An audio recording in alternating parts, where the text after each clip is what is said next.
Evolved humans need social interaction. Over the past couple of years, we might not have gotten an adequate amount of it. That might go back to the way people interact, or more specifically, where they do. Usually, there are three places where one might socialize. The first place, one's home. The second place, one's workplace. And then there's the third place. Before the 17th century, a typical social exchange would have happened at a private home. You would invite your friends and family over and spend time together. This created a barrier between classes and didn't allow for network growth. You always saw and talked to the same people who probably grew up the same way you did and shared the same ideas as you. If you went out, it was to a tavern to get drunk, again bypassing sober conversation with people from different walks of life. However, in the 17th century, something new entered the international scene: coffee.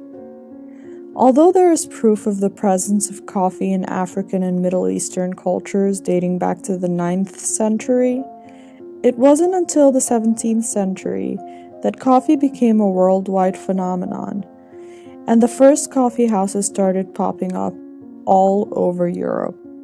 In Turkey, since many Muslims avoid alcohol, coffee houses became very popular with the people in the early 1630s, much to the dismay of authority. And from there, they swiftly spread to the rest of Europe. In England, you would be seated in the order that you arrived, which facilitated meeting people from different social classes and creating dialogue which did not exist before. They became known as penny universities, because for a penny, you were getting more than a cup of coffee. You were getting dialogue which challenged social norms and authority. So much so that in almost every country that had coffee houses, they were either banned or worse. Over time, coffee houses began to develop identity clientele. Lloyd's was for sailors and traders. The Grecian Coffee House was for Whigs and members of the Royal Society like Isaac Newton, who dissected a dolphin once on a table there. Do with that information what you will.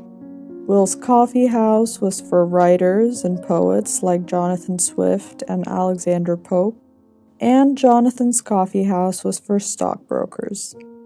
Stateside, coffee was seen as a patriotic drink after the Boston Tea Party.